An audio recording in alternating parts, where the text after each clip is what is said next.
Welcome to the Clutch Burners podcast. This is your home for stick shift drag racing, stick shift tech, stick shift knowledge, and of course, good stick shift looks.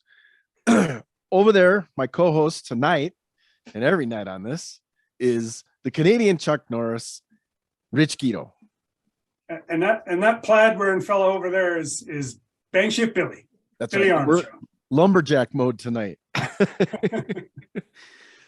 And tonight, I am so excited to have on with us the whole Stark racing team. We've got Tom Stark, Blayne Stark, and his lovely daughter, Mac Stark. That's my Mac attack right there. The Mac attack. That's right. And guess what? They all three drive a stick shift. Like, this is like, they're the stick shift trifecta. I mean, making me feel a little inadequate, actually.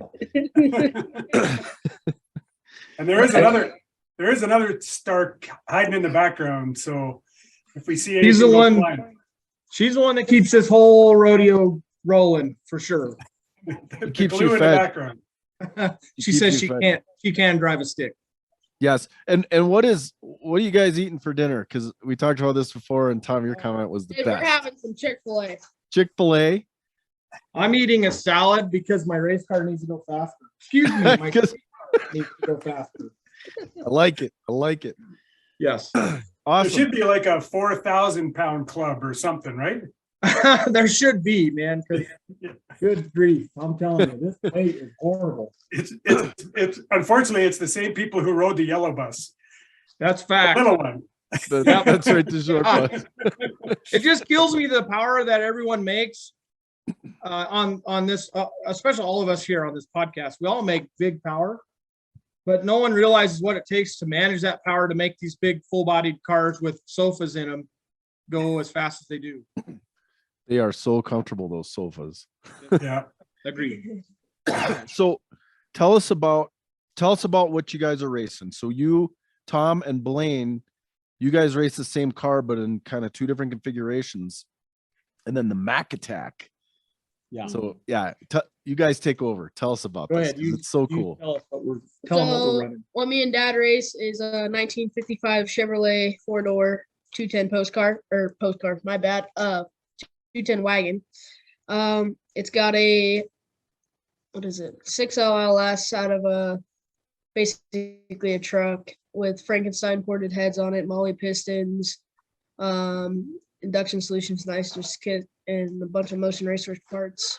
In the clutch can, we got Black Magic clutch from Kale. Behind that is a faceplated transmission from Liberty Gears. It's a brand new TKX, just released the past few years. So You've got to have one of the very first face-plated TKXs. Is that one not actually the first one? no, that one's probably the first one that was It is faceplated. the first one that Liberty did. So, and it is still the first one and it has not been broken yet. I'm proud to say that.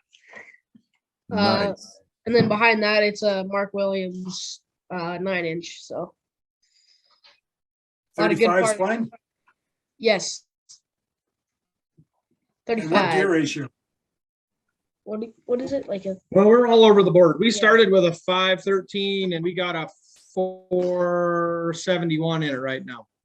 Wow. So we've been all over the board trying things. That's that short bus mentality again.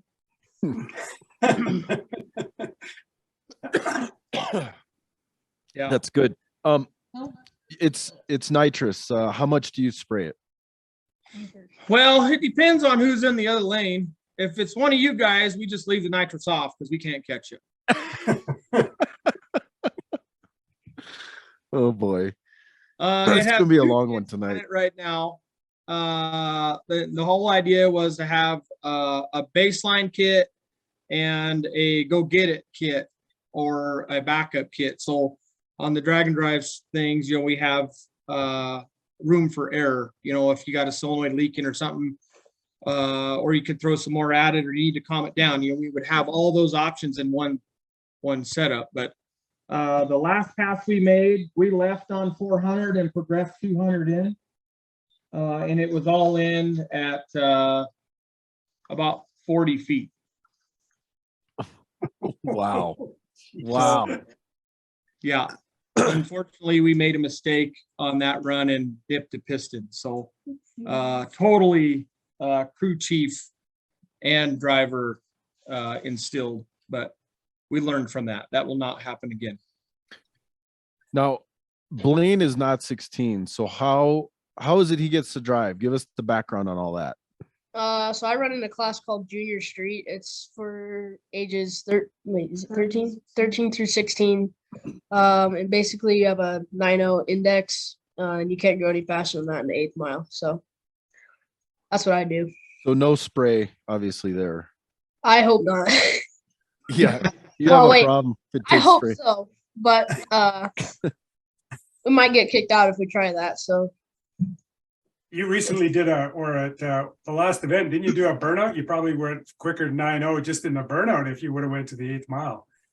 yeah, so I did a burnout past the starting line, which is really fun. And then we went 8:17 at 88 out the back door, which was moving.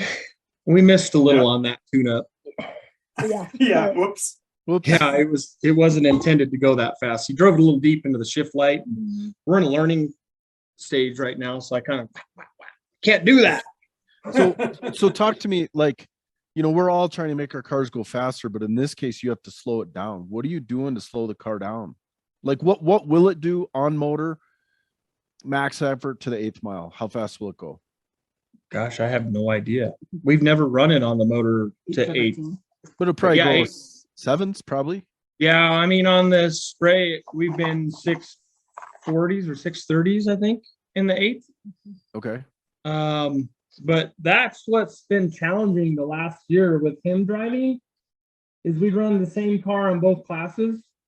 And Matt made it clear, like, you can't just show up and run Junior Street. You both have to run. Like, okay, I mean, that's all right. But this last year, we also brought Max car in, which we'll talk about in a minute. And so we had virtually 3 setups we're trying to manage. And everyone else in the junior class is running a car in that, you know, one class with the same car. To change it over for him to run and for me to run nitrous and try to go get, you know, a 9-second slip to keep our average there is a bit tricky. Because we got to change plugs and then take the nitrous stuff all back out of it, load a different tune up in it and go do it, which sounds very simple, except for when you have a little bit of grief. Then it, like, as we all know, because we all drag and drive, that gets to be rather exciting rapidly. Yeah. Wow. So this last year has been quite a struggle for me mentally to make sure that they have fun and have a good time and good passes. And then I'm kind of the third one. Like, if we get a good pass, then it's fine. But I got the rest of my life to race too, but I want to race with these guys as long as we can. Totally. Awesome. That's awesome. Yeah, I mean, for those of us who are just running one car and we understand the challenge, having a car that you swap back and forth and you both have to get a good pass in, yeah, that's pretty crazy. And it's short bus. Yeah. It's really it sounds very simple, but the thing is, it's like taming one. Well, try to make one of your cars go 9.0 in the 8th and be consistent. You know, it doesn't seem to be consistent, slowed down that much. And you would not believe the timing map and the launch RPM and everything to get it to go to do that. Yeah. It's like, this thing shouldn't even run. Can you just Let me tell you, one at a time, really quick. can you just lower the shift points? Like shift at 4,000 RPM? Well, it goes like 870 or 817 at lower shift points. Oh. But the timing map in it and everything about it is crazy. And he's doing a better job now at trying to drive it consistently. That seems to bother it a lot. Like, if you run it 200 or 300 RPM deep in the shift light, you can see it, like, it's much faster. But it's kind of a challenge to, a fun challenge to try to make it repeat. Can you have you tried the 2x4 under the gas pedal mod? We actually did a little bit, and that was worse. It was it was all over the board. Like what? Wow. So Yeah, and this is coming from two guys who run the same set of plugs probably all summer. oh yeah, no, we definitely don't do that. Wow. Yeah, I gotta hand it to the nitrous guys. You've got, I don't know, a case of spark plugs and 6 or 8 pack of pistons with you probably all the time, right?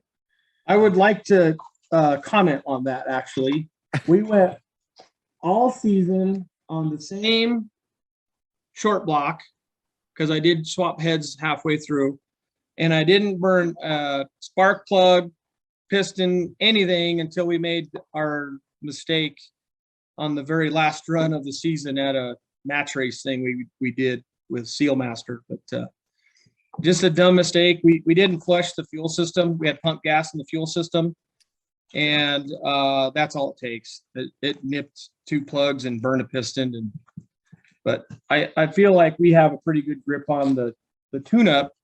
But we do monitor spark plugs every single run and try to run that program real tightly, because I'm not really one to run it on the edge. It sounds like it with as much nitrous as we're spraying, but it's actually quite dependable. That's awesome. Have you have you guys had the discussion of putting one of those whirly things in there?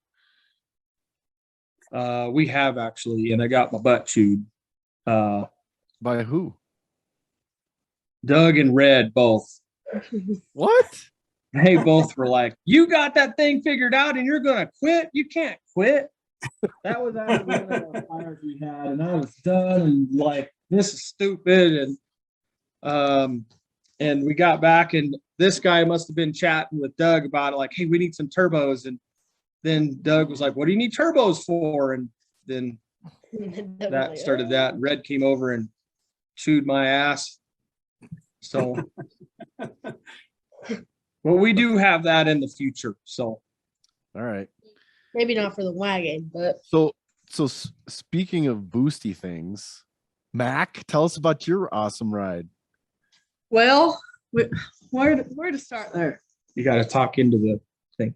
I think we should start with where I got it. That was a little while ago. And Like, how old are you? How old are you? Start with that. I just turned 17. I Nice. started racing this last year at 16. And at 14, we bought the car. We started doing the paint on that. So Dad and I both painted that car. And which car is it? 93 Fox Body Mustang. Nice. We have a 331 on that in there. Was a 302 stock block pretty much at this point. But then we have a Vortec on there. Yes. Yeah. Trick flow heads. It's a simple setup. We're only running 5 pounds of boost right now. We went 1190 quickest. At 118. Yeah, 118. Then we got a TKO in there with it. McLeod clutch. The simple setup. But we think we're gonna put a faceplated TKX in there this summer to go faster with that. Start Nice. whipping up some boost. Get it going. You're like my teenage hero, just so you know.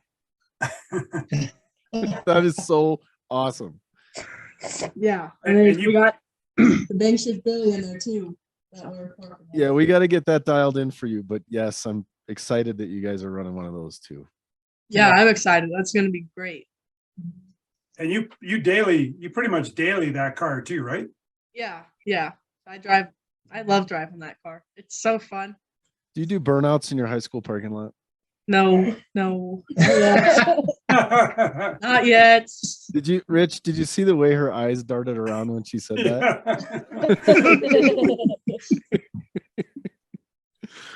You guys don't know that. Nobody knows. Here we go.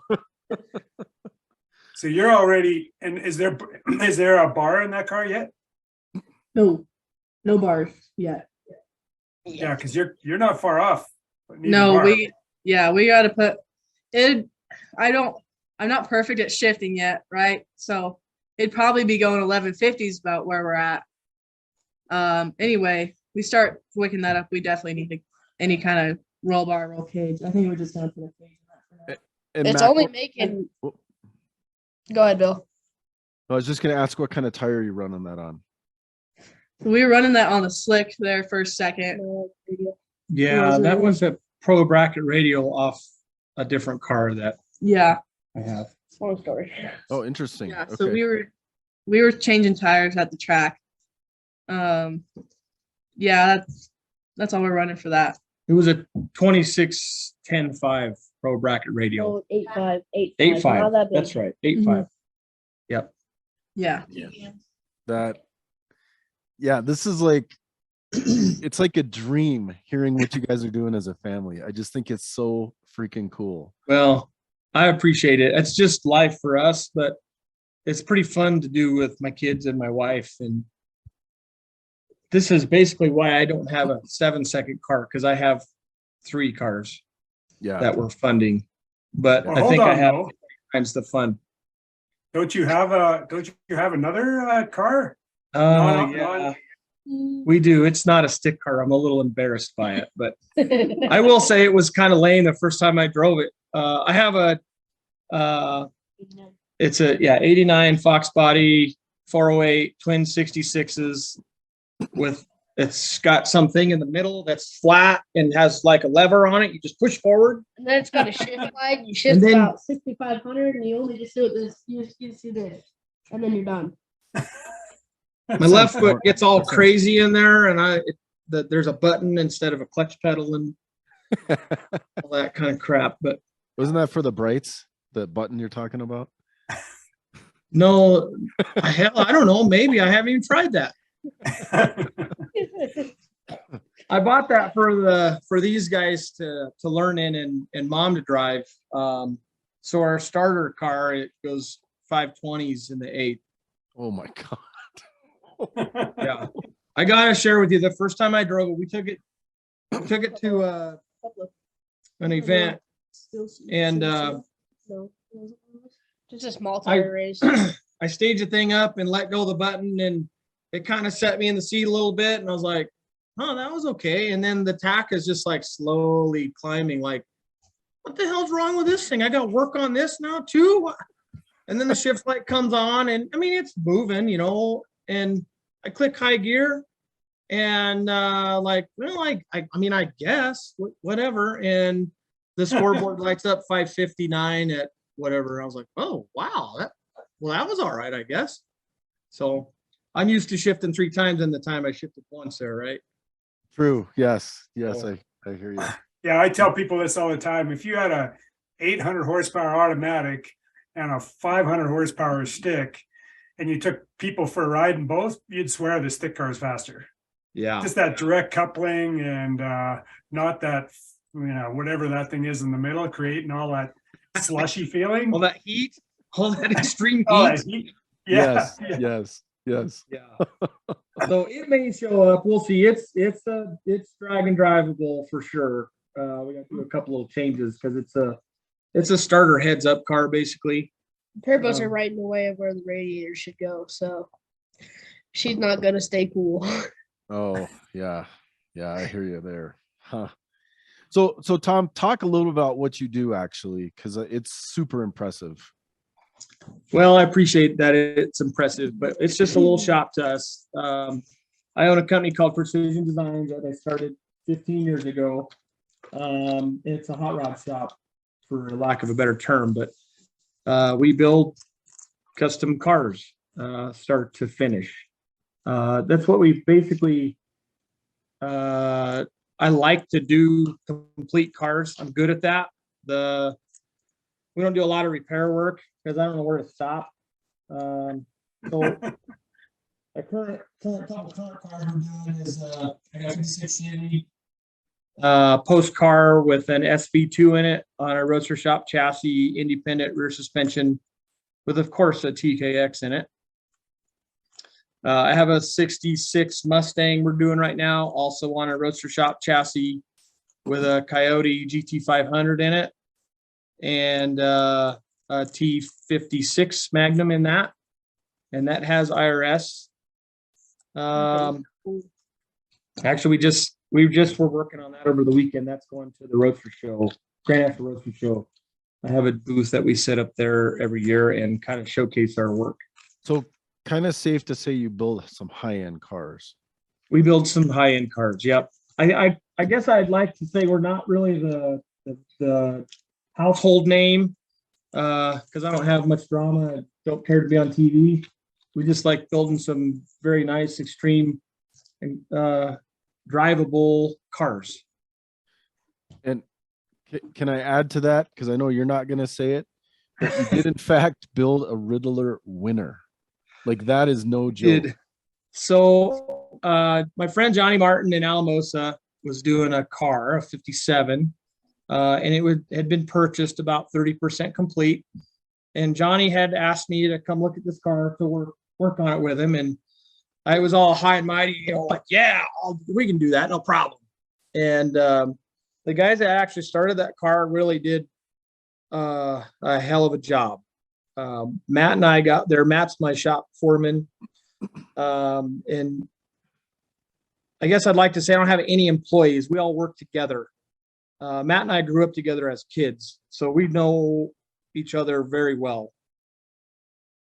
And we went down to look at this car, and man, Johnny said, just get a creeper and look at this thing, and we'll talk about it here shortly. Well, 4 hours later, we were done kind of looking over this thing, and I had my tail between my legs, like, yeah, I don't know about this.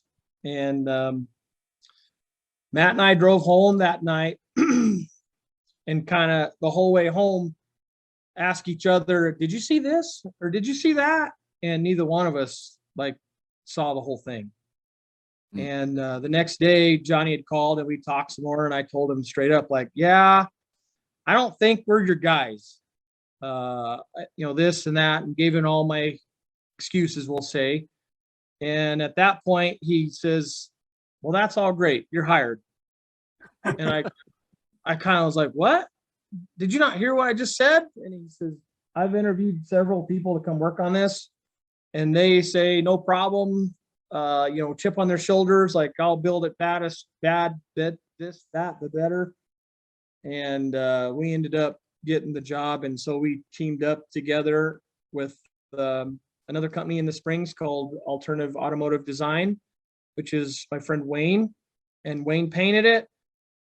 We did a lot of the mechanical and plumbing and making it run and functioning, along with final assembly and some fabrication, of course. And Johnny was kind of the general on it and did the interior, and we all did everything on the car, if that makes sense. So it's not just one guy. Like, we did not set out and go win it all by myself. Like, there's a whole team of people behind all of those cars, and they're all incredible machines, and proud to be a part of that. That's awesome. Yeah. Oh, I was going to say, yeah. So Precision Designs on Facebook is where you can see a bunch of your builds, right? Yeah, Precision Designs on Facebook and on Instagram, both. Yeah, and you the guys website, post. Yeah, the website's being revamped right now. It'll be released here in the next couple of weeks, actually. So, hey, Blayne, I don't know if you're touching the laptop, but it almost seems like the volume fades in and out. So I don't know if you're on the mic, but There we go. There we go. he's a fidgeter. Sorry. He's a keep your fidgeter. hands to yourself. And so you said there's another event you're going to? Pretty quick Yeah, here, isn't it? Yeah, we're going to Sick Week, and guess who my ride is? Who is it, Blayne? It's Bill. Oh, no, not Bill. Bill? No. Why are you coming, Bill? Come on. He's No, got it's some lane. the Canadian Chuck Norris himself. Nice. Yeah, so I am super excited about this. The plan is we're going to pick Blayne up at his house in Colorado, and I put the seat back in the back of my car, so I'm trying to compete with your wagon in weight. Hit on it a little bit, and I got no concerns about that. I upgraded the padding a bit based on the 200-pound fellow, and that was pretty funny when I told Blayne that. He's like, I'm only 100 pounds, right? Like, it can't be that bad. So yeah, Blayne's gonna ride all the way from Colorado. I think we should call it like Sick Week Generations or something, because we got an 80-year-old, a 54-year-old, and a 15-year-old. And Yeah. damn, That's awesome. That's awesome. that is so cool. I'm so pumped. I got to tell you, I'm excited as well. If you just step back and see what we're all doing here, this is really amazing. Our friend from Canada is bringing a 1,500 horsepower black GTO in February to pick him up to drive to Florida. So you're literally driving cross country in the back seat of a 65 GTO. Like this, it doesn't get any better than this. An 8-second stick shift GTO. That's fact. Yeah. Yeah. Like this is like a dream come true. So it's pretty wild. So Rich, after we talked about it at Bill's party, Doug called me the next day and said, "Hey, I got a seat.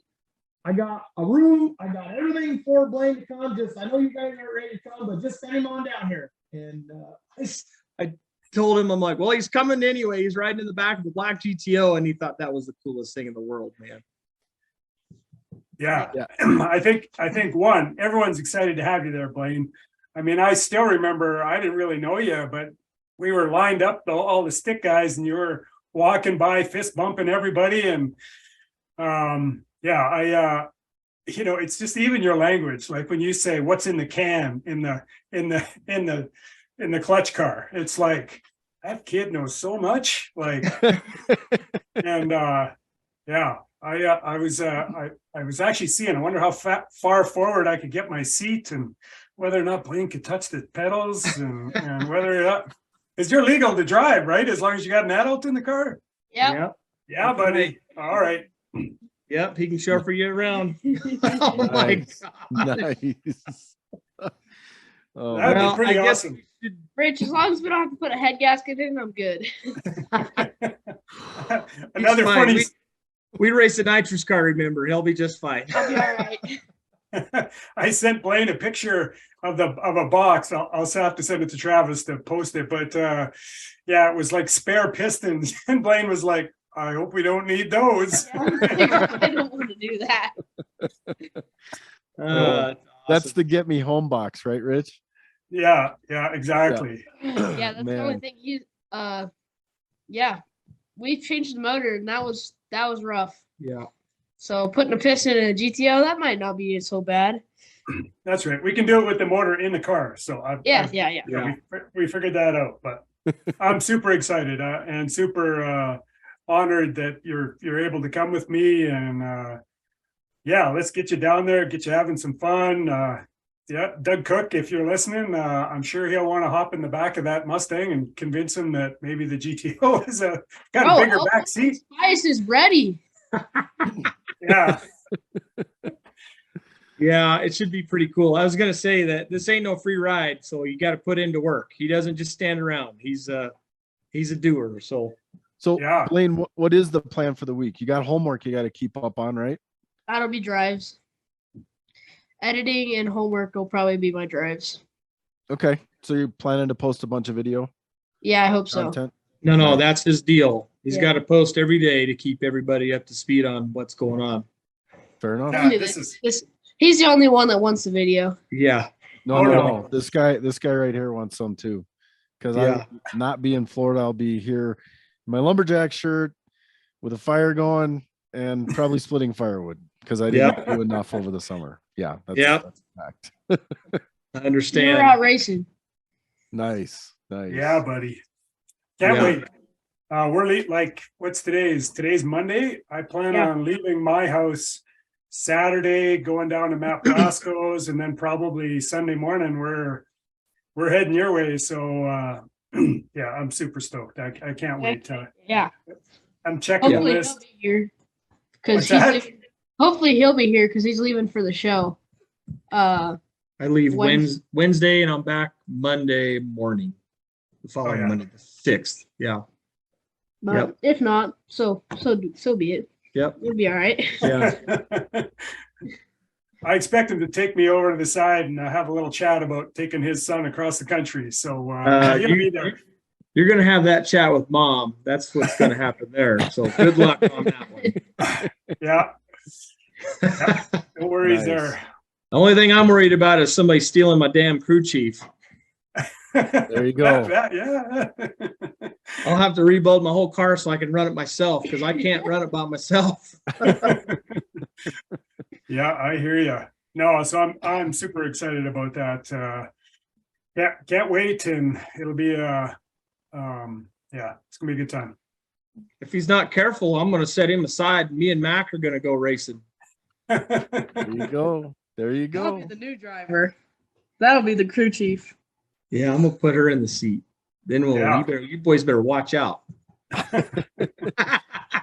So we've got a audience question here, and this one's for Mac. Have you shifted the faceplated TKX, and can you tell the difference between that and the TKO? Oh, I definitely can. I've just driven the TKX, the faceplated one on the street, just street driving it, right?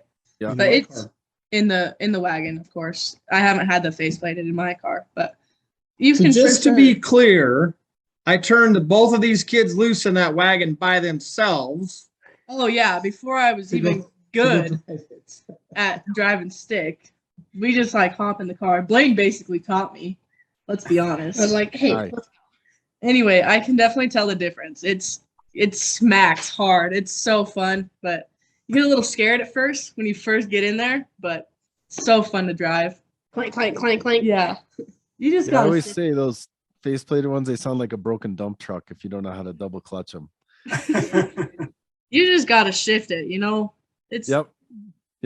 it's not hard. You just shift So it. you're gonna see Rich. He knows how to drive that faceplated transmission on the street. You wouldn't even know it's not synchronized. Literally, the way he double Yeah. clutches it and stuff, like you wouldn't even know. I've got mine about figured out to the same thing. Yeah, it's Yeah.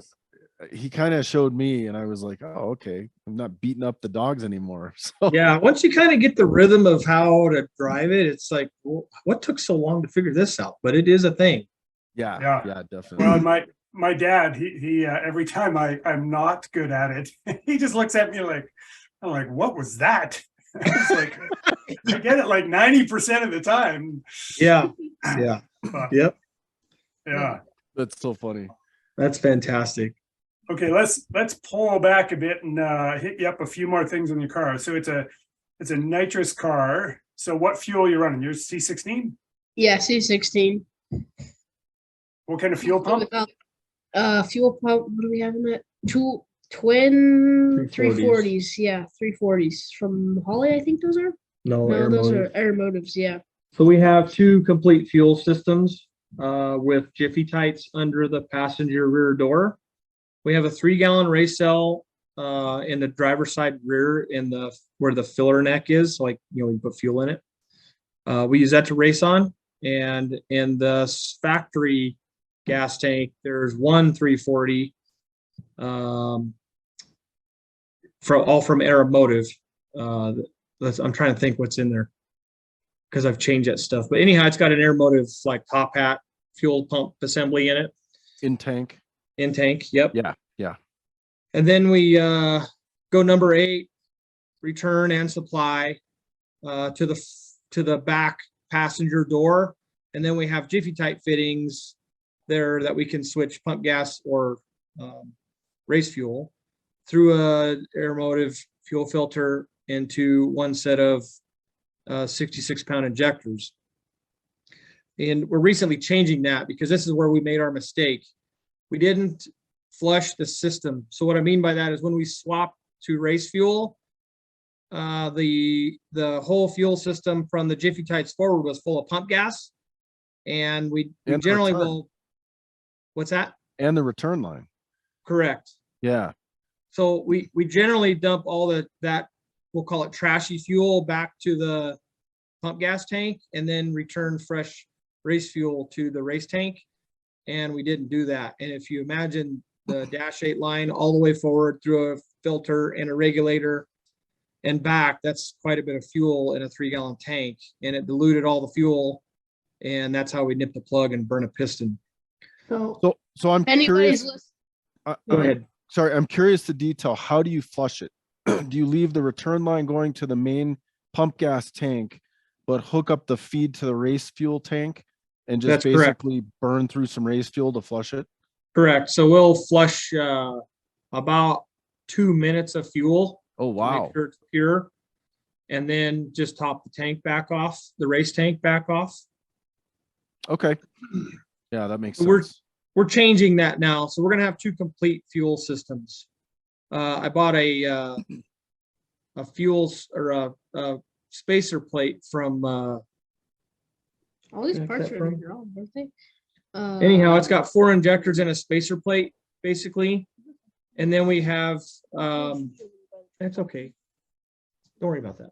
Then we'll just leave those to drive on, and we'll have the 60-pound injectors to manage the nitrous, and which we need to turn up some because we're maxed out on duty cycle since we've been wicking the thing up. But so anyhow, that's what we're going to do there to fix that problem. So when you switch it to the race tune, because we have a complete street tune, I'm sure you guys do too. And then we Yeah. have a race tune as well. And when you do that, then it won't run the other pump. Well, and then we got this brand new huge throttle body. It's pretty big. Yeah, oh yeah, we bought a throttle body sheet. It's big. It was showing vacuum at like 8,800. So Is this a Icon throttle body? No, no, it's still like your Dominator. It's it's a Dom. AccuFab. Oh, Oh, yeah, 'cause nice. it's a- Okay. It's a 4-barrel. Yeah. it's Yeah. 4-barrel base basically. Got it. Awesome. Yeah, I think it's appropriate to stop and talk about 2 fuel systems. So one, I think might even have been Mark Cicinio that he had the same thing happen, I think. It is. Oh, You're yes, he correct. did. Yeah, you're correct. Yep. Yeah. So yeah, definitely if you have like, and I'm the same way. I have two separate fuel pumps, 2 separate tanks.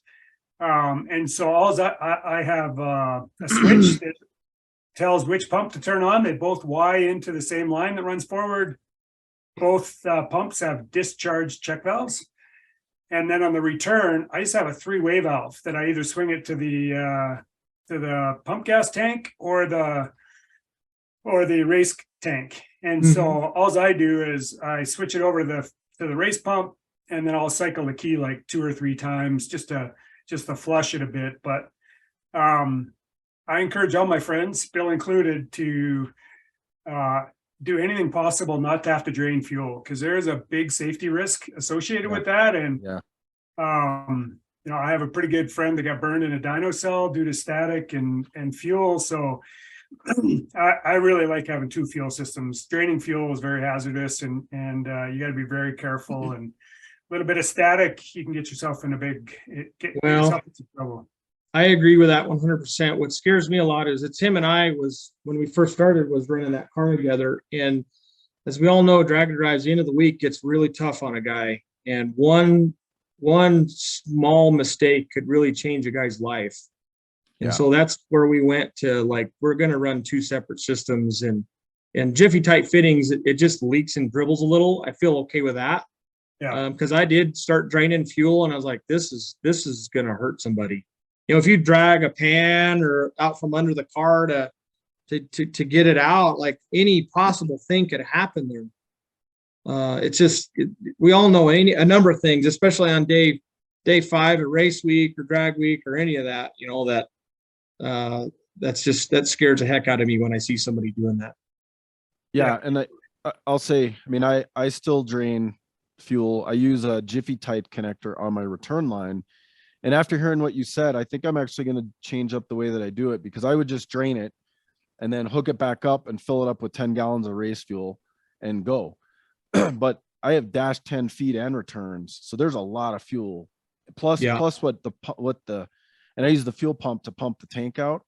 Right. So there's probably a gallon or 2 at least in the bottom of the tank that it can't get out.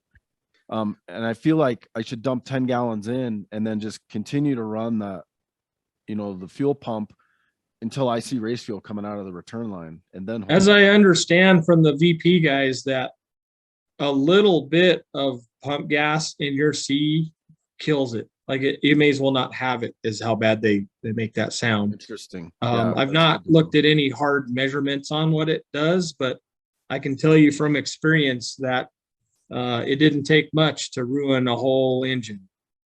Yeah, and you've got a 3-gallon fuel cell, so that's a lot. I mean, I put in Correct. 10 gallons of C16 when I go, but Yeah. but you do that all week, all of a Yep. sudden that's going to get diluted down. So Right. yeah, that's a really good point. Yeah. For sure. And another part, like you talked about the end of the week and it just getting dangerous. And I would imagine you guys do this too, but from my aviation background, I have a checklist and my co-pilot is very Right. aware of it. And when we're Yep. done, we go through that checklist every single time together, We do. because sometimes you just forget, you're like, oh God, I forgot that. And you just, the checklist is key. So that is exactly what happened, guys. We had this match race to go do, and we switched the car over at home during the week. So we were, number one mistake, right? We're out of routine. Yep. Number two mistake, we didn't do it all in one setting, or it would have been just fine. Yeah. And in fact, it was so silly. I can't even believe I'm going to say this, but I'm strapped in the car, started it up and pulling to the burnout box. And I look at Blayne and ask, did you put fuel in this thing? And he looked at me and said, I thought you put fuel in it. We didn't even have enough fuel in the stupid gas tank, the race tank.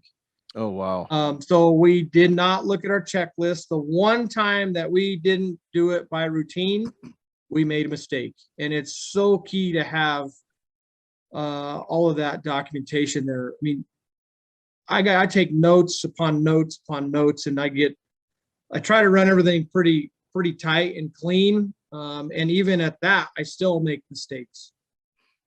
Yeah. And I'll say, the co-pilot is a huge piece of that. And I've had a few of them and they've all been fantastic. But it takes just a little bit of getting used to with the new co-pilot in the beginning. Yeah. And you can't be afraid to just be like, this is the way we do this. And we got to do this together. Here's the checklist. This is what I want you to do. This is what I'm going to do. And you just do it together. But it ends up working really well. And again, I've had some awesome co-pilots. So yeah.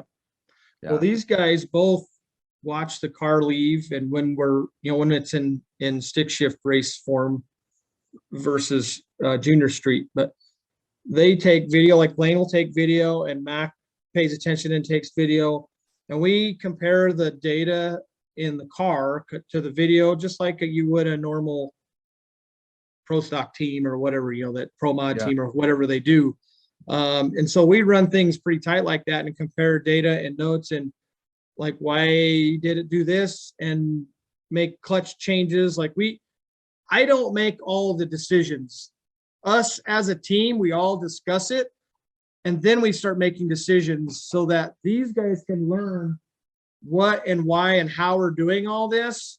And every single run we make, whether it's a bracket race or we're out trying to win a class, we try to go faster every single run. And so we try something all the time, and we get lost a lot, but we always have a baseline to come back to with our notes. But I got a guy that helps me on the computer a lot. And without him, man, I've been in some situations where you're under the gun, you made a bad run, it's getting late, you got one more shot, and he's back at home and like, hey, it's okay, calm down, you just do what you need to do, let me look at the data real quick, and then we'll all go in and make a decision together. And that's a key part to us, especially when we first put this thing together as a new combination, new car, just trying to get good laps on it. It's just important to have a good, I guess, a good crew to run all this stuff by. So you had mentioned, you guys look at the data and stuff together. So when you're looking at the data from a pass, like talk about the metrics you look for, what you prioritize, like what's the first thing you guys look at? Well, I guess the first thing would be, it depends on the run, but if it was a typical run where it went, 10, 20s or something, we'll go look and see what the clutch did. The next thing I'll look at is oil pressure, because we've had some bearing issues. For a while, I was racing, we would run the car for a week event, and then we'd pull the motor and drivetrain apart and inspect everything thoroughly. That include magnafluxing gears in the transmission. We're looking at the Wow. clutch, and we were going and looking at bearings, and we had a couple engines that were going to kick the rods out if we wouldn't have pulled it apart. So with all of that, we look at oil pressure and fuel pressure and just the basics, because there's a limited time factor, as you guys know. And then when I get home, then I'll start overlaying runs and starting to figure out why things did what. And it's amazing what you learn when you sift through the data like that. In a calm environment. And yeah, when your head is out of the, you're not digging the trench right now, you can sit and watch, I've had full days at the track like that where I've not spent enough time between passes, like on a test and tune day. And then you get back and you're like, how did I miss the front shocks were topping out? And I'm playing with tire pressure and all that kind of stuff. And really it was the front end causing the problem, but I wasn't paying attention to the sensors that I needed to. And What EFI do you run, Rich? I have a Mega Squirt MS3 Pro Evo. I have no idea what that is. Well, You're by the end gonna of the find week, out. by the end of the week, you'll find out. It's wireless, so you can sit in the back seat and you can make all kinds of changes back there while we're driving. So we'll get you educated. It's a pretty cool. Like I've never had a Holly. That's my first ECU. It's kind of grassroots, so there's a bunch of this stuff is it's not handed to you like a Holly is. And so you have to figure out some stuff. So I'm kind of excited to show you that and kind of work you through what my system looks like and stuff. But I definitely can learn a lot. I've realized over the years that the most successful years I have is when I take good notes, and when I don't take good notes and I seem to flounder. So this will be very interesting. It's the first time with radios, so. You make sure you're hitting me up there, crew chief, going, did you write that down? All right. Yeah, I'm hoping not to tear the rear end out of it this time. Yeah, exactly. Let's try not to do that. I think what we missed on when we were talking about watching overlaying runs and stuff, when we take our videos, we do pay close attention to that too, and how the car leaves. We make adjustments from there, right? So just if we get a little bobble mid-track or something, well, you can't really see mid-track, but like 30 feet out, we know like this is an adjustment we need to make. Yeah, That's awesome. that's so awesome. Yeah. Even So- in our junior dragsters, we used to do that. What's the quickest a 55 has gone? Have you made a 9-second pass yet? No. So Zero, close.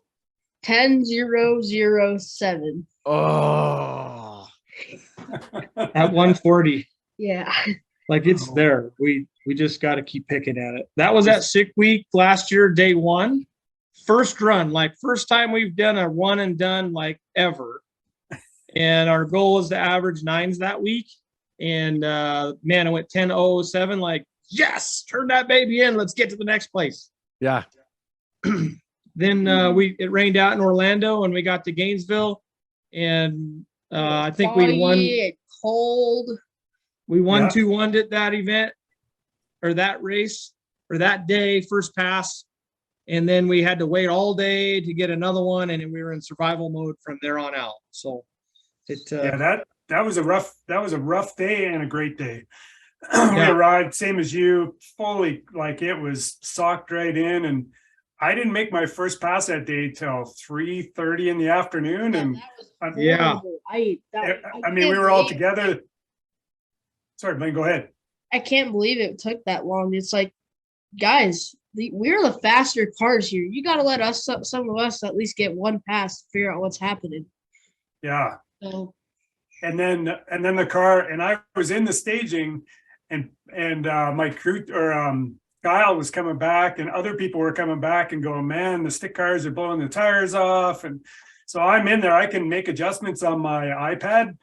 I can turn the launch RPM down. I can change the boost. I can do all that. And so I kept turning the launch RPM down based on what I was hearing, which is a bad idea typically, but then I went out and ran an 877 at 165, like the fastest the car had ever went. And yeah. I was like, I was pretty pumped because that would have been a long day if I would have been having to make more passes.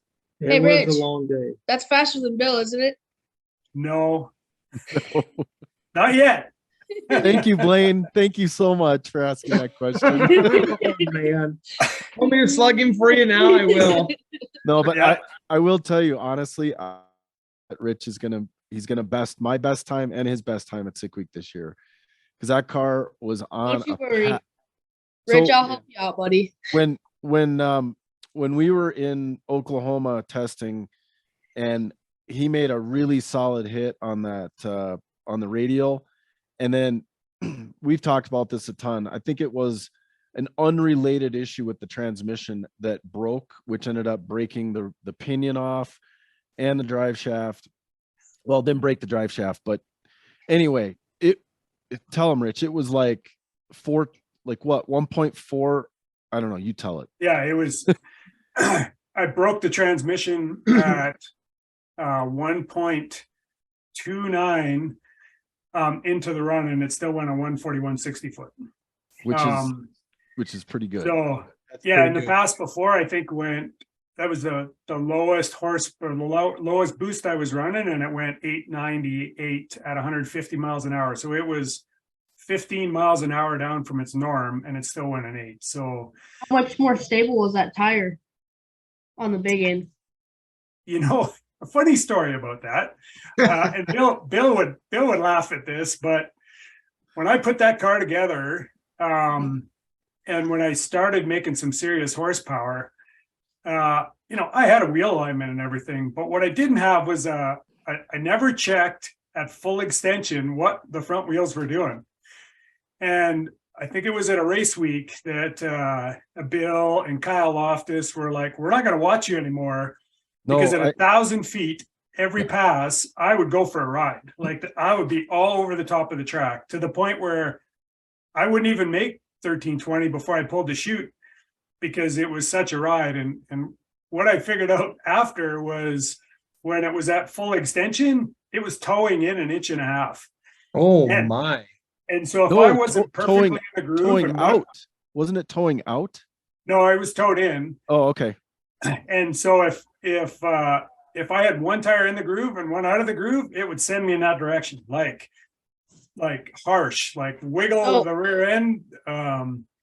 It was so scary. I think I told you, like, if you don't figure this out, I won't race next to you anymore. Because it was like, honest to God, we thought you were going to crash half the time. It was so bad. So I saw Rich post a few videos on YouTube, and so I was watching one of them, and you could just watch the whole thing just kind of like this the whole way down. It's Whew. crazy.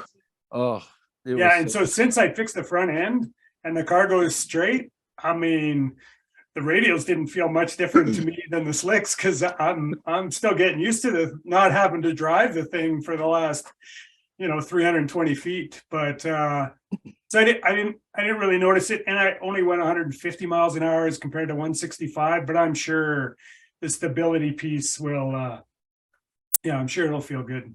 I mean, So- I'm pretty consistent with pulling the chute, because I'm kind of like a few others that I think if it's going to go bad, it's going to go bad through the traps. And I would rather have the chutes out and have to pack them every time than, try to pull the chutes when you're sideways.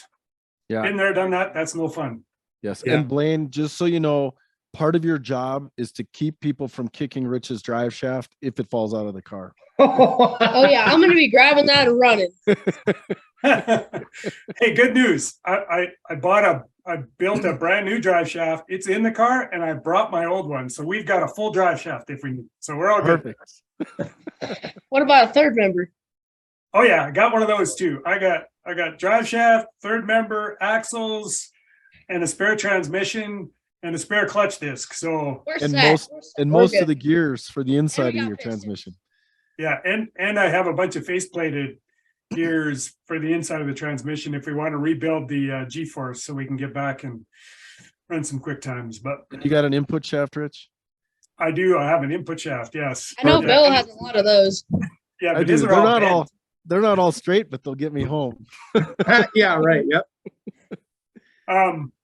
Hey, this is a very important question. Tell us about your burnout strategy, Tom. Mine? Yeah. I think I know what you're talking about, but when we first started doing this, Blayne was excited about 1320 because he'd watch it all the time, this and that. He goes, Dad, do you think that those 1320 guys will see us? And I thought, well, I don't know. The only thing we can do is make them like us and see if they want to come see what's going on. So we all like big burnouts. So I didn't know if we had enough car to do that or motor to do that. It turns out we do, but that's what started the big burnouts. 500 horsepower does quite a big burnout and a lot of smoke. Yeah, you definitely do the most impressive burnout out of all the stick guys. Some of us, yeah, I'm thinking I don't need to do that big of a burnout, but when Tom starts up there, it's like, oh yeah, I can hear Tom's up there doing a burnout.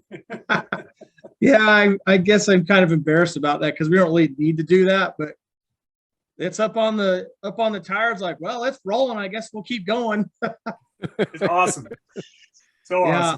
awesome. I've done it a couple times where we got in a situation where like we kind of needed to, make a hit.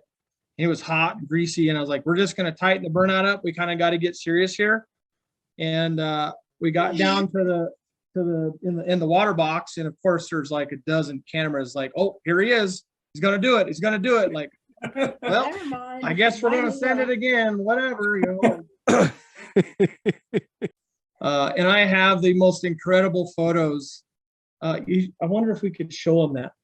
I have like an 11 photo sequence. Is that how you say that? That Prika took of the burnout from start to finish. And Blayne is in the background. This is totally unstaged. And he walks out from the smoke with his hands all the way up in the air. Like, that's how it's done, ladies and gentlemen.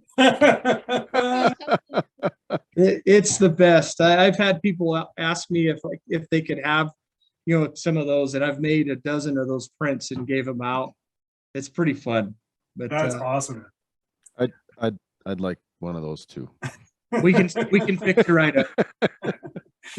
Nice. Yeah, that's my burnout strategy. Sorry about that.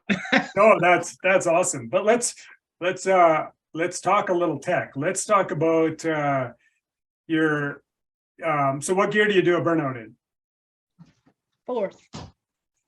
I do them in second when I'm doing short ones, but high gear is key for smoke. What? How do you start off in fourth gear? Lots of water, rev it up to about, that's why I rev the thing up. 7,800? No, I don't Perfect. go 7,800, but I start about 5,500 and let the clutch out and stick it to the wood till it gets up on close to the chip. Holy Jeez. moly. Yeah. I better, Rich, clearly you and I are slacking in I the didn't think burnouts it here. Yeah. That third, yeah. Yeah. Yeah, Yeah, I I did do. high gear too. That was fun.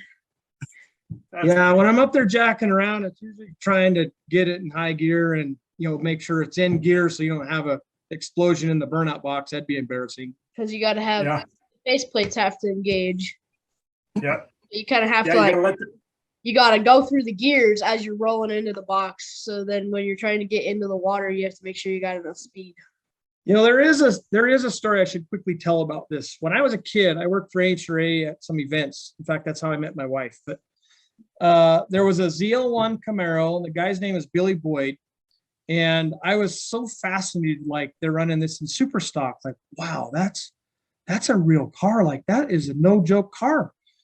And they treated that thing like the most precious kitty cat, driving it around from the staging lanes to the burnout area, all that. Like, it was this quiet little easy, don't hurt anything. And man, when it got in the box, it was on the chip, high gear, and rolling out of the box like, holy cow. And I've never forgot that. So I try to treat mine the same way, like this old station wagon rolling up here. What are these guys doing here? And then, oh, I understand what they're doing here. that's awesome. Yeah. Okay, and then clutch switch setting, and where's your line lock on your setup? So when you roll up and stage the car, tell us about that. So There we go. basically, we don't run a clutch switch in our station wagon. We have a line lock and a two-step button. It's basically a switch that has only the line lock, and then if you flip it up the other way, it activates the line lock and the two-step at the same time. Oh.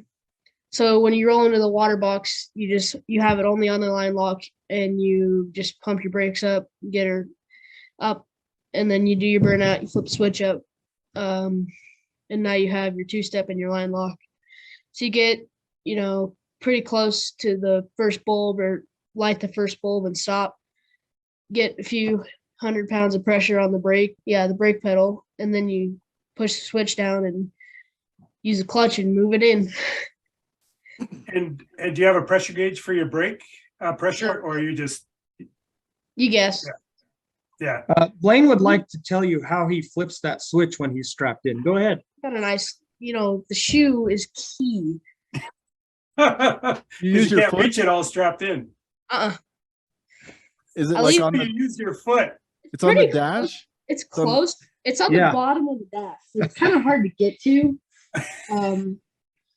Or I'll leave my belts loose so I can get to it, and then I'll tighten them right before I stage a car. I'm gonna have to go watch some videos now, because I'm sure I could pick that out in a video. That's You pretty might awesome. be able to pick that out. Yeah. There's kind of a process to it. Yeah. Yeah, it's pretty Oh, fun. interesting. And what do you have your two-step set up for launch? Mine's like Let's see. 45, 50. Yeah, it is. Yeah, it's 4,500 or 5,000, somewhere in between, depending on speed it up or slow it down. That's right about where mine is. Yeah, that's in junior mode. In the nitro situation, I usually will go 3,500 to 4,500 depending on track condition.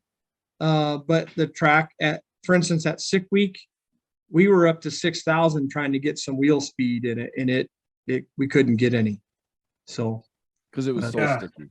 And so that what was some- actually releases the two-step then? Your button line lock button. Oh, on the steering wheel, or where's shifter?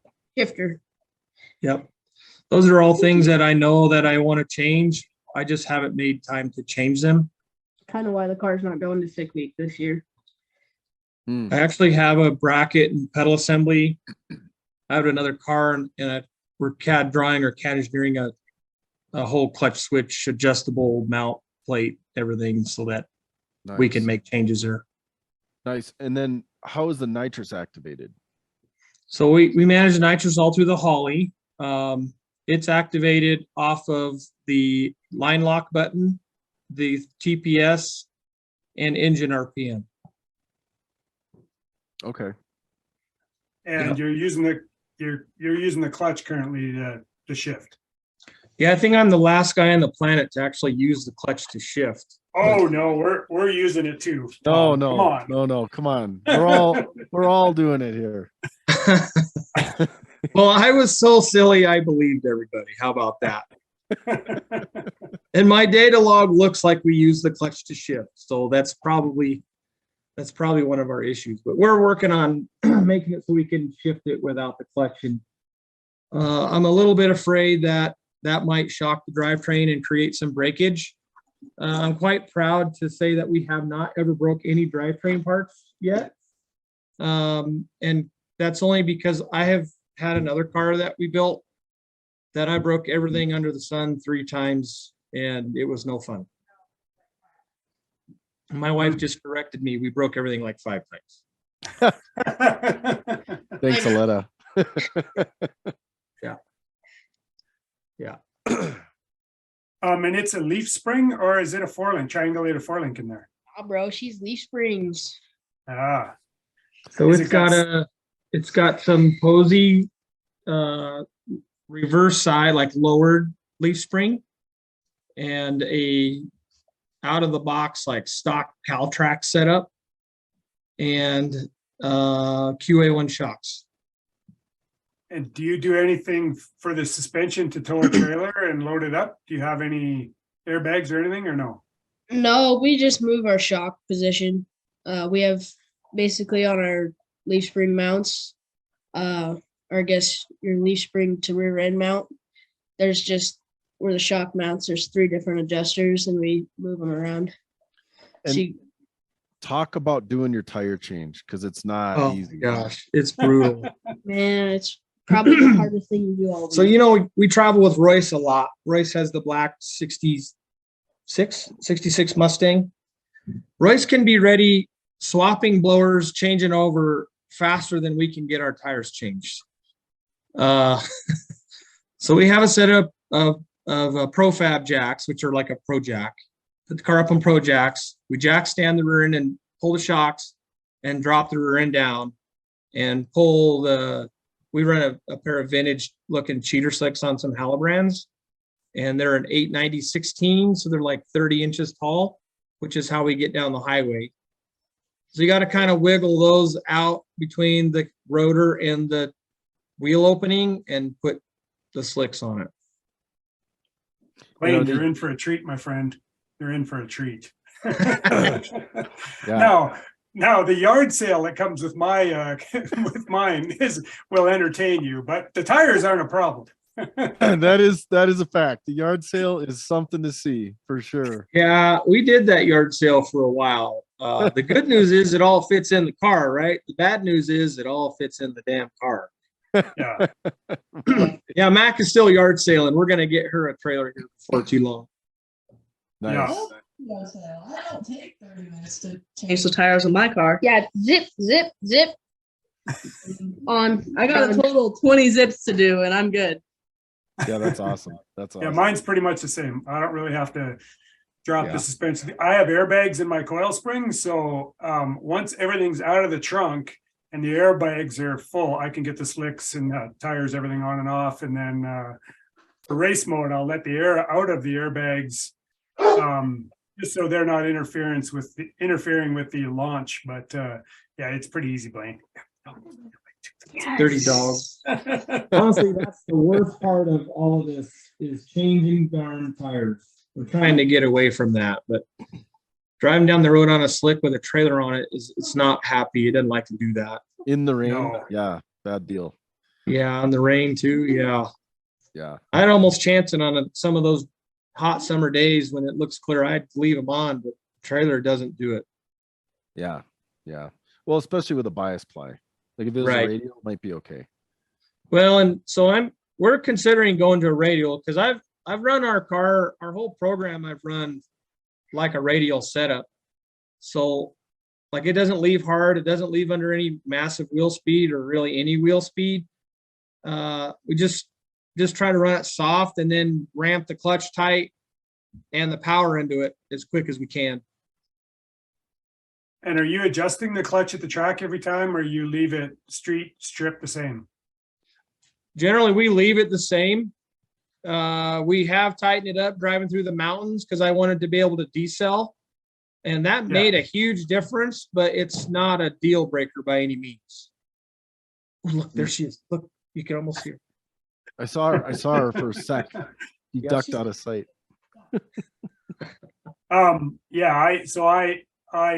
I tighten it up to like 6 turns base for the street, and I just about take all the base out for the track. So it takes longer for me to jack the car up, put it on jack stands, than it does to actually adjust it under the car. Right. So it's pretty easy. You just got to remember to make sure it's not in gear before I get under the car, Blayne. So I hate to run myself over. Yeah, Embarrassing. we've done that. We know all about what you're talking about. Oh God. We have been starting to get after the clutch a little more. We've been 136 in that car, and there's some more in it. In fact, that when we started bringing both kits in, it was gonna roll. I was looking forward to that second kit at the end of the year, or second run on 2 kits, and we didn't make it. I don't think we've told everyone. How heavy is that car?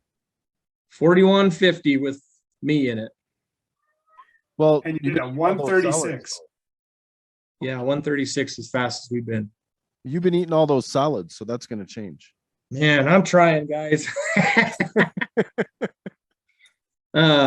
My car's not the one you should worry about. This kid in the middle is the one you probably ought to worry about.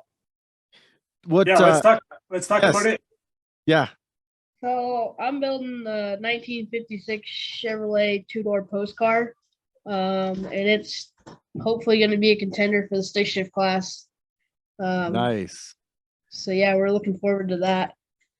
Hopefully What, get what are you pretty planning for the setup? Tell us what the details are gonna be. we haven't really decided on a motor, so we're gonna kind of make it to where it'll fit whatever you want to put in it. But it'll probably have twin turbos on it of sorts, and I'm not sure what kind of transmission yet either, but it'll probably be something from Liberty Gears. I think I'm headed towards Leaf Springs, but I'm not quite sold on that yet. I'd like to stay with Leaf Springs, but if we have to go to a 4-link, that would be all right. But we're also, what are we doing? Radial tire for sure. Because I feel like that's the way to go. Ever since we've seen people go 6s on a radial. So Yeah. That sounds awesome. What I'm not super familiar with the 56. What's that thing gonna weigh? Ballpark? Be lucky to get it under 3,000 pounds. Oh, Oh, You know, could do that. Joe Barry's car and Dennis and Alex's car, we've been talking to all those. Brian Havlick is, I don't know if I'm allowed to say, anyhow, you can't get them very light, even with carbon parts and, all the, everything about it. The cars are just big and heavy. Yeah. But I think that we're willing to take the hit and have a cool car versus just your average, Mustang or Camaro, new Camaro or new Mustang or some of that stuff. We even went as far as, to play the weight game is let's go buy an old pro stock car of some sort. But I realize what those things cost and I can't afford to do that. Yeah. It just seems unrealistic, but we were actually just, we kind of opened our eyes and was like, let's build the lightest thing possible. And that is a pro stock car. I think we all would agree with that. Yeah. And then put our drivetrain in it and make it streetable. And when they were up here testing at Vandermeer Speedway, we were up there racing in Junior Street and we all went and looked at one and kind of like legitimately, could we get another seat in it? Can you get another fuel system in it? Is it too low? Can we get a hitch on it? Some of those things. And it looked kind of doable. And then I started looking around at what those old cars cost and I had no idea. So that went right out the window. And then it's an old pro stock car. I guess I like big bodied GTOs, Fairlanes, and Tri-5 Chevys. God, he's nice, isn't he, Rich? he is nice. Yeah. I like everything, guys. I don't care what it is. The import guys, they got to work twice as hard as us because they got half the motor. They also have half the weight. But what them guys are doing, that Jamie and Brent, those guys rate really highly in my book because of what they're doing with that stuff. And when we all voted those guys to be able to race with us, I kind of thought, why would they not race with us? Well, I don't understand the deal. Those guys are working as hard as we are, or even harder, because the aftermarket support isn't there. Yeah. Well, especially for clutches and everything else, they don't even have all the options that we do. Right. Yeah. So you got to give them guys credit because they work really hard, and it's the passion is there just like we have. So what's the difference? Yeah, Yep. if you watch them at Sick Week last year, like splitting a billet did they block earn in it. half and pulling the other block out and throwing that in there or Yeah. running into the wall, like those guys, yeah, totally agree. I'm They- totally on the same page. Yep. If you think there's an advantage there, go try it. Yeah. And those guys are as helpful as anybody. We're all have the same goal as to go faster. And and this drag and drive community is amazing. They're just everyone is so helpful and friendly and easy to get along with. It's just fantastic. That's awesome. This is a funny question that Frank Romano, He is my myself- hero, by the way. Oh yeah. That Yeah. guy. Yes. Yeah, Frank Romano, John Puckett, and I were interviewed at Drag Week, and they asked us about when we were going to switch to an automatic. I don't know if you've seen that video, but that is one of the funniest videos you'll see. And I'm asking you, Blayne, what about you? When do you think you would switch to an automatic? if I want to go fast for 8th mile stuff, you know, With- like With a beautiful purse in the back seat, right? yes, of course. Okay. Frank Romano said, maybe if I have an aneurysm or It certainly ain't gonna be in my car. How about that? Yeah, there you go. Yeah. I Pretty think funny. there's a time and a place for that stuff. I go out to have fun. I do enjoy any kind of racing. Like if that's all I could race, then that's fine. But like I said, in this other little Mustang that we got, like that was kind of lame, and it was a second faster than my big bodied Chevy. You know, I just the challenge, the mechanically shifting, the clutch slippage, the control that I have, which I know those guys have all that too, but I don't see myself going automatic racing, not with anything that I own. No, Yeah. I just think about Blayne describing to somebody that's going to have to drive your car. Okay, and then I kick the switch with my toe, and after I do the burnout, I hit the others. But they're like, "What?" Yeah, that's Yeah. pretty fun. It's pretty fun. You know, we got the greatest compliment from Red and Doug. Red said that he has to look to see if there's two people in the car to tell if I'm driving or if Blayne's driving. That's awesome. Yeah, I thought that's that was cool. pretty neat. Yeah. Personally, I can tell by the height, but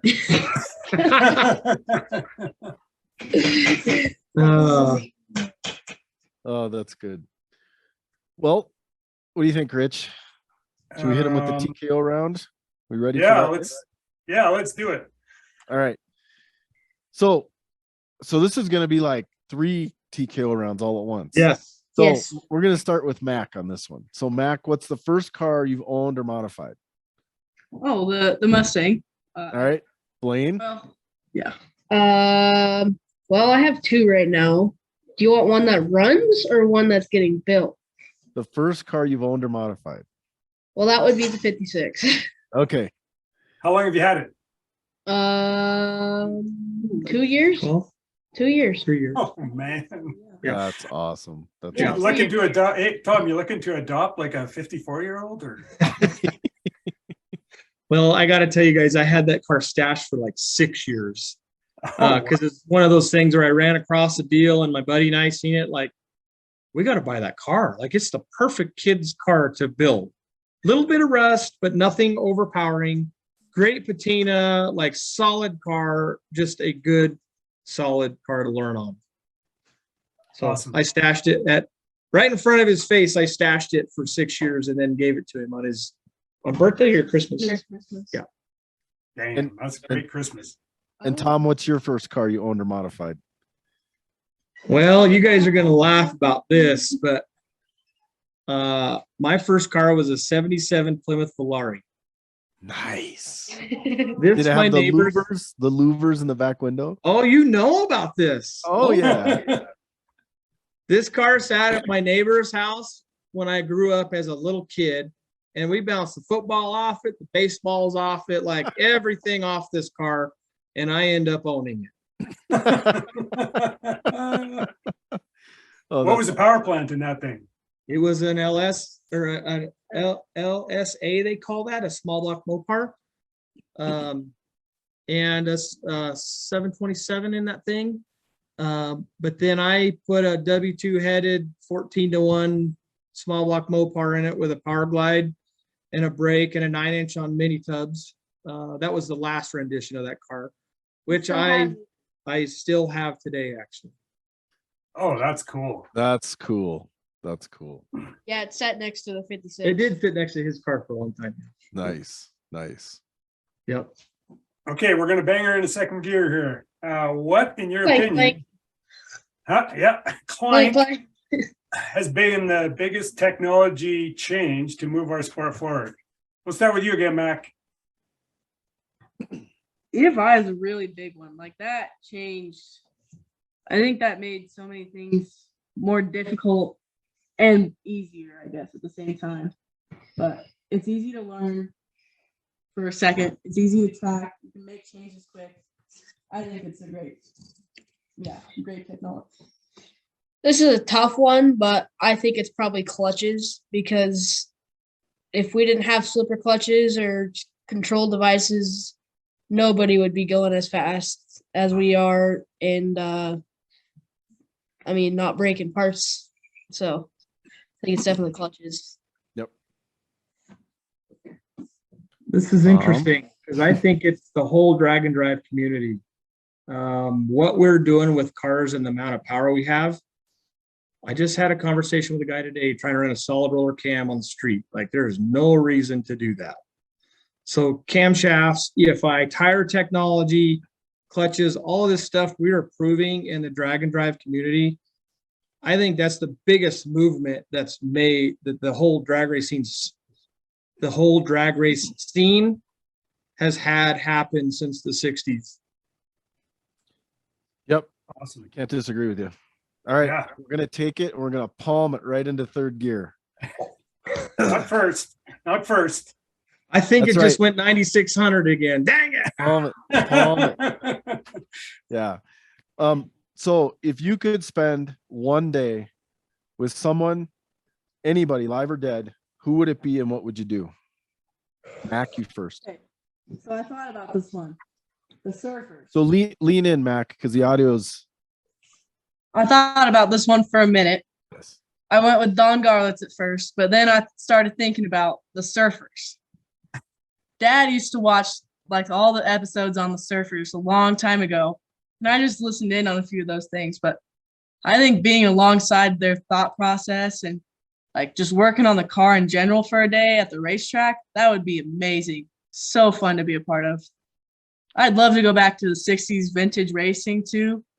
Like Don Garlitz stories and stuff. I've read a couple of his books, but I think that would be the coolest thing to see, be a part of. Very cool. That's awesome. Blayne? Well, I don't know. There's a lot of people, but probably one of the most recents that I've always kind of wanted to meet was probably Ken Block, and it's kind of tough not being able to get to meet him. Yeah. Totally. I don't have any idea. I have more than one. I like history. I like, Carnegie and how they developed basically the United States. Henry Ford, of course, and what he created from nothing and how they did that, and just having the courage and the ability to just, I don't care what anybody thinks, we're going to go do this. And we got to make this better and faster. Howard Hughes, same thing. Like those guys were huge icons in the growing of this country. And it would be interesting to hear their mindset on how they grew up from teenage years clear to retirement. I could also say I'd love to meet Carroll Shelby or Ken Miles. Like any of those guys that'd have been awesome. I'd like to drive or ride around in the seat next to Ken Miles in that nice little GT around the track once or twice. Yes. Oh man, hey. Yeah. That'd be a little crazy. Nice. Awesome. Well, we made third gear. Let's bang her into fourth here. So what influences you to build your cars? I loved the wagon when it started, and I wanted to be a part of that. I wanted to have my own opportunity to go race. I loved being in the junior dragsters, so being able to do that at a higher level, even better for me. I was so excited to get that car going, just build it myself, have the knowledge about it. That's so awesome. I'm going to be honest. I don't know, other than watching other people go fast and knowing, okay, I want to do that. But then it's like, do I have to? Or, I don't know. I don't know what makes me want to build my cars except for passion for the sport. Nice. Yeah, he wasn't really given much of an option, I guess. Neither one of them were really. I will tell you, I gave these kids Mom and I both kind of told them, we'll go do whatever you want. You want to play ball, you want to play sports, you want to go somewhere, you want to go race, any of this. If you're good people do your chores, keep up at school, get good grades, and just be a good person. We'll go do whatever you want to do. And well, they held up their end of the deal, so now we got to do ours. I held up too. Let me just And say. fortunately for you, they picked race cars. They did, but I'm just that lucky that they like what I do, and we get to go do it together. And I'm not going to say I don't get burned out, but gosh, it's a lot of fun to get all of these guys together, mom included. You know, mom is there to make all this happen. Without her, this doesn't happen. Yeah, she's made a few cameos tonight. Yeah. Okay. So now we're going to slide it into overdrive, fifth gear for the TKO and TKX. What, in your opinion, is the secret to stick shift racing? Mac, you're on, and lean in. It's obviously the clutch. Yep. You just got to learn how to. I don't know much about it yet. I haven't experimented the same way you guys have, but you got to learn how to drive the clutch, right? So softer you can do it, harder on the street, back and forth. I think that's the secret. It's power management. Everybody knows a stick shift car hits the tire really hard. So you got to slow it down. You can slow it down with your boost, launch RPM, but it's also clutch. You can slip the clutch and that takes some of the load off. So I think power management and clutch slippage is probably it. Nice. I get stuck. I have to listen to two answers. What's the question? What, in your opinion, is the secret to stick shift racing? The secret is there is no secret. You need to go ask questions. I'm happy to share anything I have. I don't have any secrets. We may try some stuff that I won't talk about until we see if it works, but there is no secret. Just you need to go do it within your means. If you try to do something outside of your means, you ain't gonna get there. So you need to just get out there and go do it and build your car as you can afford it, but still have fun. I like it. Cool. Well, this is the T56 question now. So far, you guys don't know much about this, but we don't run those, so we don't need the question. well, after Blayne rides across the country, we'll see about that. But make some decisions on his 57 on his 57. What advice would you give somebody getting into this sport? Let's start with Tom on this one. Well, I guess I kind of touched on that. Get out and do it. I talked about going to drag week for years, and my excuse was I couldn't afford to do it. And I regret that. I could have if I would have made that, and we could have had a ball of a good time, and this could have started earlier. Get out and go do it. Build you something cheap. It might go 14 seconds or something, and go have some fun. But do not go in debt doing this. Do it as you can afford, and go out and meet people. Everyone wears their jeans the same way. Say hi to them, fist bump them like this cat does, and just go be a dude, man. That's all you got to do. It's a great thing. It's definitely meet who you can. Go up to anybody, and like he said, it's kind of like they're wearing the same thing you'd wear, so they're just a person. So if they can help you, then that's good. So that's probably what you should do. Yeah, in this community definitely will. Yep. Yep. All the kids want to have their cars, right? I think the biggest thing is no matter what age you are, high school kid, Blayne's age, it doesn't matter. Go get your car. Go have a good time. It doesn't matter what it does. I think the fun part is building it too. So enjoy any part of the car that you have, no matter what age you are. Go have a good time with it. Awesome. And wear your safety gear. Oh yeah, where is it? Yes. For your safety gear. Don't get most definitely. Hey, and I get this question a lot, I guess, is bring your kids with you. It's okay. You know, I had a couple guys actually ask me, like, when did you start bringing Blayne to the racetrack? Like, what age was he?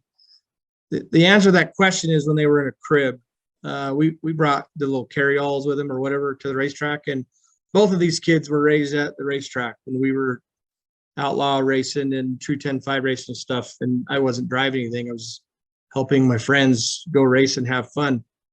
Bring your kids to the racetrack. It's okay.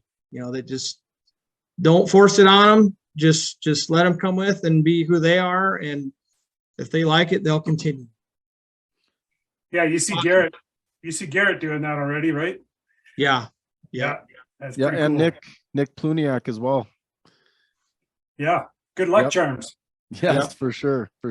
Oh, best thing ever. I mean, it's not easy. I'm not gonna say it's easy to bring in because there's a lot of times when they're we'll say in the way. Like, I could just get this done if you were out of the way. That's not the way to do this. Let them make the mistake. Put the bolt in the hole before you cross thread the bolt. Stop them and show them the mistake they're making. But don't push them out of the way. Push them in the way. And before you know it, you'll have this, all three of us here racing together. And it's a lot of fun. Yeah, you guys have something pretty special. That's for sure. Thank Yeah. you. Thanks. Well, don't go anywhere. We're going to conclude it for the podcast, but just stick around. So huge thanks to Stick Shift Nation for hosting this podcast, and Travis Foster, man, he makes us all look good behind the scenes.